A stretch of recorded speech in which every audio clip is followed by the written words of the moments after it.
Imaginez, vous avez travaillé dur pour être visible sur Google, vous avez soigné votre fiche, collecté des avis, peut-être même atteint les premières positions, et un matin, vos statistiques s'effondrent. 2 fois moins de personnes voient votre fiche.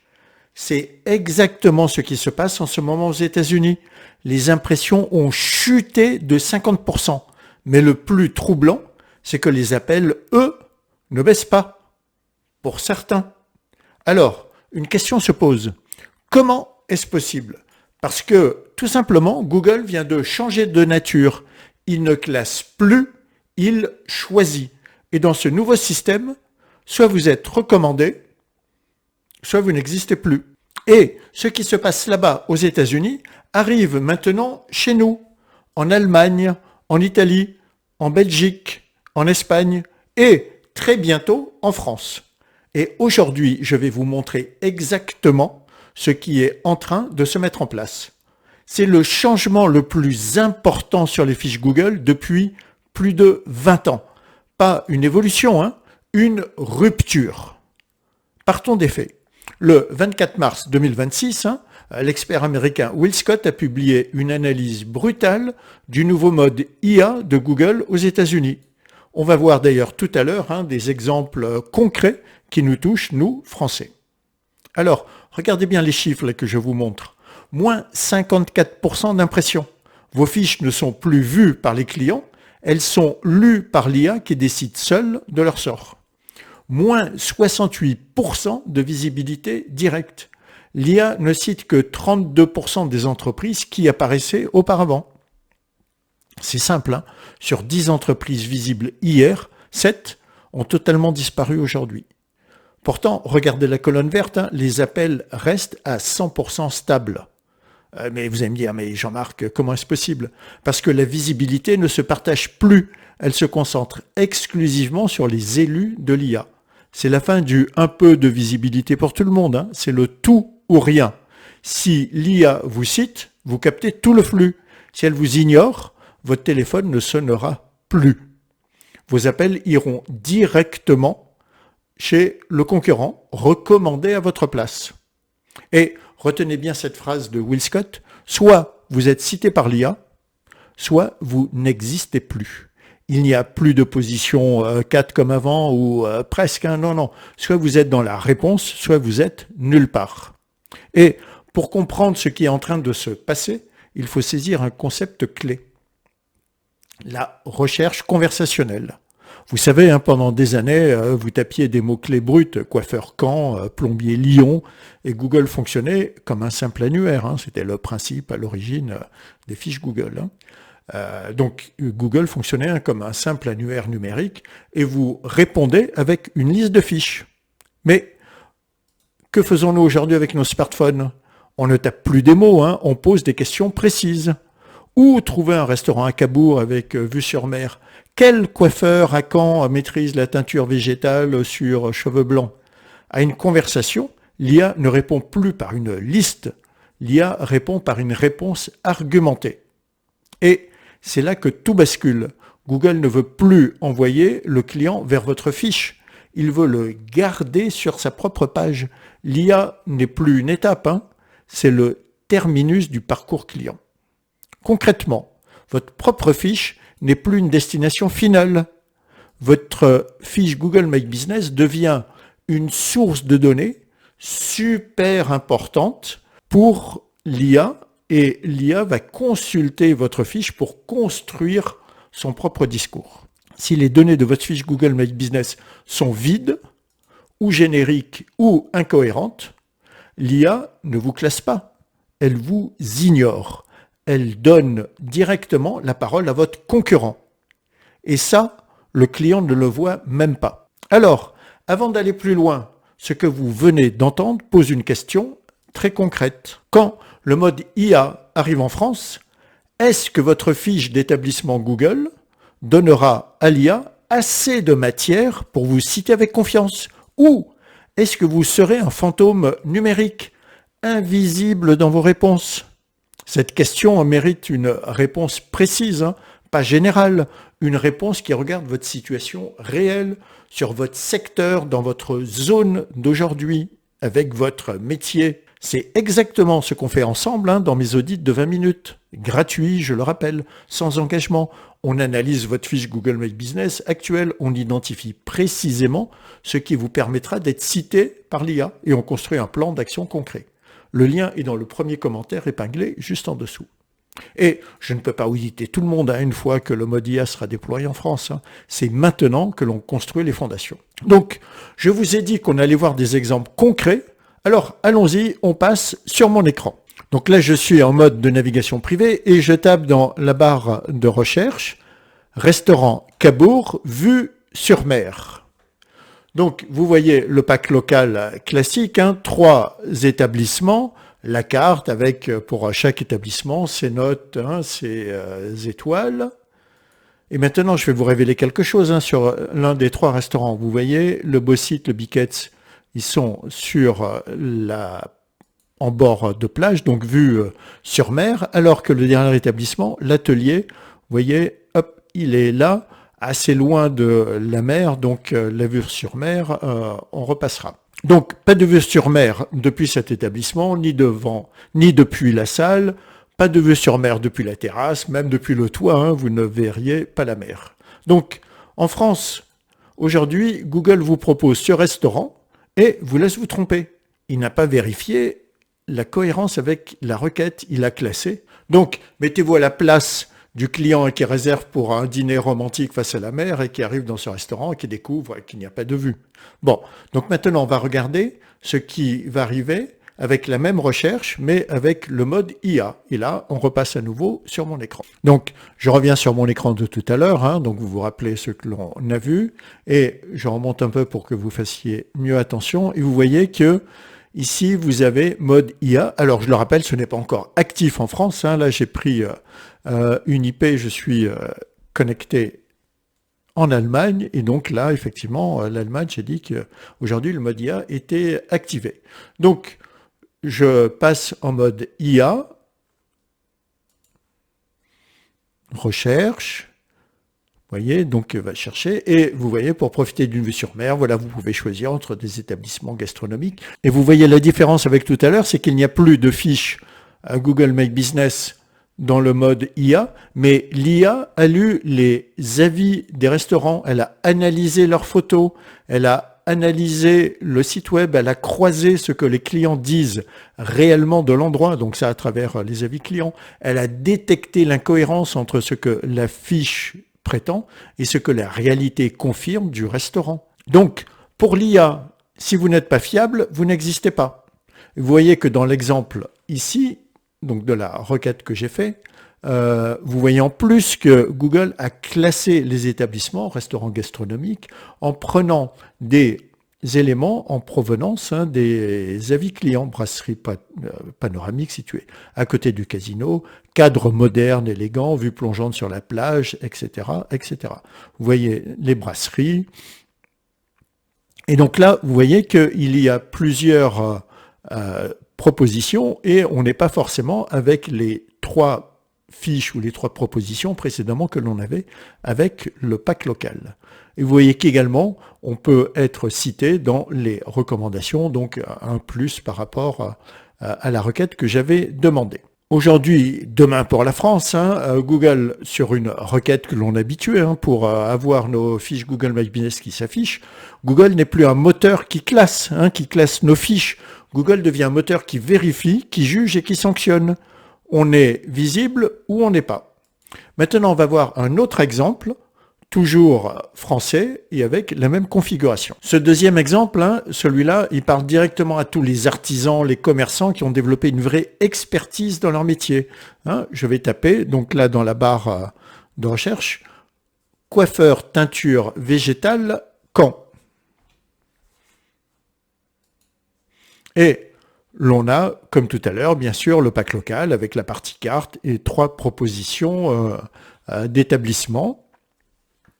Et on pourra remarquer, mais là ce sera l'objet d'une autre vidéo, qu'à travers les avis clients, ici le logo indique que cela provient des avis clients, on parle de coloration capillaire, ici de coloration végétale, etc. Donc, Mais est-ce que ces salons font vraiment de la teinture végétale ou est-ce juste qu'ils ont ajouté ce mot sur leur fiche parce que c'est tendance? Est-ce qu'ils utilisent des marques reconnues, des gammes réellement naturelles? Est-ce qu'ils ont une expertise sur les cheveux blancs résistants ou les coiffures réactives? Voilà, le client qui cherche un spécialiste en teinture végétale a souvent une raison précise, hein, une allergie découverte après des années de coloration chimique. Voilà. Donc là, on est un peu obligé de téléphoner hein, pour s'apercevoir si oui ou non il correspond bien à notre requête. Et donc là, on va voir comme tout à l'heure, mode IA, à nouveau la recherche.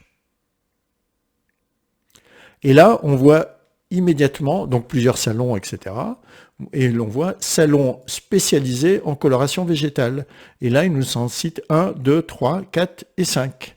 Avec ce salon est expert en coloration végétale, certifié bio et vegan. Donc là, on a vraiment des éléments de réponse davantage pertinents par rapport à notre requête. Et donc voilà, on ne va pas tous les analyser, mais vous voyez exactement la même présentation que tout à l'heure. Et vous voyez que le mode IA va plus loin, il le propose, si on souhaite connaître les disponibilités pour un rendez-vous ce week-end. Vous voyez que dans le mode IA, aujourd'hui il n'y a pas beaucoup d'agents intégrés, mais vous comprendrez bien facilement qu'il va y avoir ensuite des agents qui vont intervenir pour prendre rendez-vous, etc., réserver une table, etc., etc. Donc, dans ce second exemple, l'IA identifie les salons qui ont réellement fait de la teinture végétale leur spécialité principale, pas ceux qui l'ont listé parmi leurs services, ceux pour lesquels les clients ont mentionné cette expertise dans leurs avis, avec des mots précis. Ceux dont les photos montrent des produits réellement utilisés, ceux dont la description parle de formations spécifiques, de marques certifiées, et les coiffeurs dont la fiche est correctement remplie, mais dont les avis parlent de coupe ou de couleur standard, sans jamais mentionner la teinture végétale avec précision, absent. Pas pénalisé, ignoré. L'IA ne devine rien, elle compile. Si vous ne publiez pas de photos de vos vrais produits, si vos avis ne parlent pas de votre spécialité avec précision, si vous ne répondez pas aux avis en confirmant votre expertise, l'IA n'a pas de matière pour parler de vous. Vous devenez un fantôme numérique. Et voilà le piège dans lequel tombent des milliers de professionnels excellents dans leur métier. Leurs concurrents qui documentent mieux leur spécialité seront cités à leur place. Même s'ils sont moins bons que vous, même s'il y a moins d'expérience, même s'ils ont moins d'avis, parce que l'IA ne juge pas votre valeur réelle, elle juge ce qu'elle peut vérifier. Il y a deux façons de répondre à l'arrivée du mode IA. La première, c'est celle que certains experts préconisent. Forcer l'algorithme, multiplier les mentions artificielles, construire des stratégies de citation massive pour saturer les sources que l'IA consulte, chercher les failles du système pour y apparaître malgré tout. Je comprends bien sûr ce réflexe, c'est celui qui a fonctionné pendant des années dans le référencement traditionnel. On cherchait les failles, on les exploitait, on gagnait des positions. Mais cette logique se heurte à quelque chose de fondamental aujourd'hui avec l'IA. L'IA n'est pas un algorithme de classement qu'on peut tromper avec des signaux artificiels. L'IA, elle lit, elle comprend, elle recoupe en permanence et surtout, elle engage sa propre crédibilité dans chaque réponse qu'elle donne à l'utilisateur. Si elle recommande un professionnel qui se révèle décevant, les utilisateurs perdent confiance en elle et Google ne peut pas se permettre ça. Donc l'IA est précisément conçue pour détecter les mentions artificielles, identifier les incohérences entre ce qu'une fiche affirme et ce que les sources indépendantes confirment. Forcer l'IA, c'est jouer à un jeu où elle est construite pour gagner contre vous. Donc, la deuxième approche, c'est celle que je défends, c'est nourrir l'IA, lui donner une matière authentique, cohérente, précise sur votre expertise réelle, lui fournir les preuves que vous êtes la meilleure réponse à cette question précise, dans cette zone précise, lui permettre de vous défendre avec des arguments solides et vérifiables. Ce n'est pas une stratégie de contournement, c'est une stratégie de légitimité. Et là, La question naturelle est la suivante. Concrètement, comment je nourris l'IA? Pour ceux qui ont regardé ma vidéo « Pourquoi Google ne croit plus votre fiche? Les 5 signaux de l'IA Gemini », vous connaissez déjà la réponse, hein, mais je vais vous faire un résumé rapide parce que ces deux vidéos fonctionnent ensemble. Donc, dans cette vidéo, j'explique les 5 signaux que l'IA de Google analyse en silence pour décider qui recommander. Ce sont ce que j'appelle les 5 piliers du carburant que vous devez fournir à l'IA. En premier, la cohérence. Est-ce que vous déclarez sur votre fiche Google, cela correspond exactement à ce que l'IA trouve sur votre site, vos annuaires, vos réseaux sociaux, une adresse différente entre deux sources, un numéro de téléphone obsolète, des horaires contradictoires. Chacune de ces divergences fait chuter votre score de confiance. Silencieusement, mais fatalement. En 2, la vérité sémantique de vos avis. L'IA ne lit pas votre note, elle lit les mots. Un avis qui dit « très bien, je recommande » et même avec 5 étoiles ne lui apprend strictement rien, elle le délaisse. Un avis qui dit « la coloriste a utilisé la gamme couleur Gaïa, mon cuir chevelu n'a pas réagi et le résultat sur mes cheveux blancs est exactement ce que je voulais ». Ça, c'est une preuve exploitable. C'est ce type d'avis qui vous fait citer dans une réponse conversationnelle précise. En 3, vos preuves visuelles réelles. L'IA voit, elle fait la différence entre une photo de catalogue et une photo de votre vrai travail dans votre vrai espace. Ce que vous montrez doit correspondre à ce que vous faites. En 4, votre signal de vie. Une fiche sans activité récente est pour l'IA une entreprise en sommeil. Des posts réguliers, des réponses précises aux avis, des mises à jour de contenu. C'est votre preuve d'existence continue. En 5, votre ancrage local. Des sources extérieures à Google qui parlent de vous dans votre zone, la presse locale, votre chambre des métiers, un partenaire qui fait un lien vers vous. Ces sources sont vos preuves d'existence que personne ne peut fabriquer.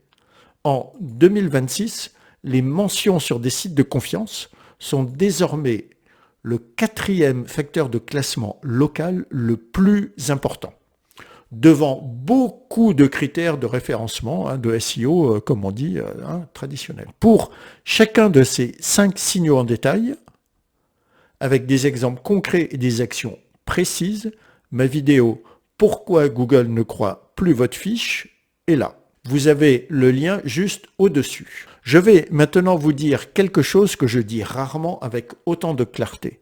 Le mode IA, début avril 2026, n'est pas encore déployé en France, alors qu'il est déjà, on l'a vu, en Allemagne, en Italie, en Espagne et en Belgique. Mais, et là je ne peux pas encore vous dire avec précision quand ce mode IA va arriver en France, mais ce qui est sûr, c'est que cela sera mis en place dans l'année. Et entre le moment où il arrive et le moment où vos concurrents comprennent ce qui se passait, vous avez une fenêtre, une petite fenêtre d'avance. L'IA ne repart pas de zéro chaque matin, elle apprend, elle mémorise, elle construit des habitudes de recommandation. Quand elle sera active en France, les premières semaines vont être décisives, elle va analyser l'ensemble des présences numériques disponibles dans chaque secteur et dans chaque zone. Elle va identifier les entreprises dont les données lui permettent de construire des réponses solides. Et ce sont ces entreprises qu'elle va citer en premier. Une fois qu'elle a pris ses habitudes, vous savez, l'échanger prend toujours du temps, beaucoup de temps. L'entreprise qui arrive en retard, après le déploiement, doit non seulement construire sa crédibilité numérique à partir de zéro, mais aussi effacer les réflexes que l'IA a déjà développés avec ses concurrents. Bien sûr, c'est possible, mais c'est infiniment plus long et plus coûteux que d'être là dès le début. La fenêtre est ouverte. Maintenant, elle ne le restera pas longtemps. Comprenez bien que le mode IA est déjà techniquement prêt pour la France aujourd'hui. D'ailleurs, on l'a vu avec les 2 exemples que je vous ai cités tout à l'heure. Donc, dès aujourd'hui, dès maintenant, vous avez 3 choses précises à faire sur votre fiche Google My Business. Pas 10, 3. Donc, la toute première, lisez votre fiche comme si vous étiez l'IA. Posez-vous cette question honnêtement. Si un client posait une question conversationnelle précise sur votre spécialité dans votre zone et que l'IA lisait uniquement votre fiche, Est-ce qu'elle aurait assez de matière pour vous citer avec confiance? Ou est-ce qu'elle trouverait une présence générique qui pourrait correspondre à 10 autres professionnels de votre secteur? Par exemple, je cherche un jardinier pour tondre ma pelouse. Donc si la réponse est générique, c'est votre premier chantier. Deuxième chose à faire, transformer la qualité de vos prochains avis. Pas leur quantité, on ne s'intéresse pas du tout au nombre d'avis dans le mode IA. Leur précision sémantique, le vocabulaire utilisé. Après chaque prestation, posez à vos clients une question qui génère naturellement un avis détaillé. Quelle différence avez-vous remarqué par rapport à ce que vous aviez connu auparavant? Ou qu'est-ce qui vous a surpris dans notre façon de travailler? Ces questions font écrire des avis qui contiennent des preuves concrètes, des preuves que l'IA peut utiliser pour vous recommander avec confiance. La troisième, identifiez votre spécialité forte, défendable, pas votre métier, votre spécialité. Cette chose précise que vous faites et que vos concurrents directs dans votre zone ne font pas ou ne mettent pas en avant. Cette spécialité doit apparaître de façon cohérente partout. Dans votre description Google, dans votre fiche, bien sûr, au niveau des services, dans vos réponses aux avis, dans vos posts sur votre site web, bien évidemment. C'est ça que l'IA va chercher pour répondre à une question conversationnelle précise dans votre secteur. C'est ça qui vous fait citer. Et si vous voulez qu'on fasse ce travail ensemble, de façon précise et personnalisée, à votre situation, je vous propose un audit de 20 minutes gratuit. Ce n'est pas un audit cosmétique sur votre fiche. C'est un bilan de préparation à l'ère de la recherche conversationnelle. Donc on regarde ensemble ce que l'IA trouverait sur votre fiche. Si elle analyserait votre présence numérique aujourd'hui, ensemble on identifie les manques, les incohérences, les zones d'ombre où vous seriez invisible pour elle. Et on établit un plan d'action précis et priorisé. C'est maintenant qu'on construit les fondations, pas dans 6 mois quand le mur sera construit et difficile à franchir. Prenez rendez-vous cette semaine. Le lien pour obtenir un créneau avec moi se trouve dans le premier commentaire épinglé juste en dessous. Alors, ce que vous devez retenir aujourd'hui, c'est simple. Google vient de changer de nature. Il ne classe plus les résultats avec le mode AI, il répond à des conversations. Et dans un moteur qui répond à des conversations, il n'y a plus de liste. Il y a une réponse. Et dans cette réponse, soit vous êtes cité, soit vous n'existez pas. Dites-moi en commentaire, est-ce que vous pensez que votre fiche est prête pour ça aujourd'hui? Vous savez que je lis tous les commentaires et que j'y réponds personnellement. Aujourd'hui, franchement, vous avez un avantage énorme. Les professionnels américains ne l'avaient pas quand ça a commencé chez eux. Vous avez encore du temps. Pas beaucoup, je le répète, mais assez pour construire maintenant ce qui vous rendra incontournable demain. Parce que ce changement n'est pas en train d'arriver, il est déjà en train de se mettre en place.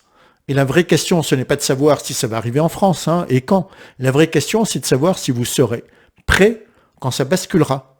Parce que le jour où ça bascule, il est déjà trop tard pour improviser. Ce choix se fait maintenant et c'est à vous d'agir maintenant.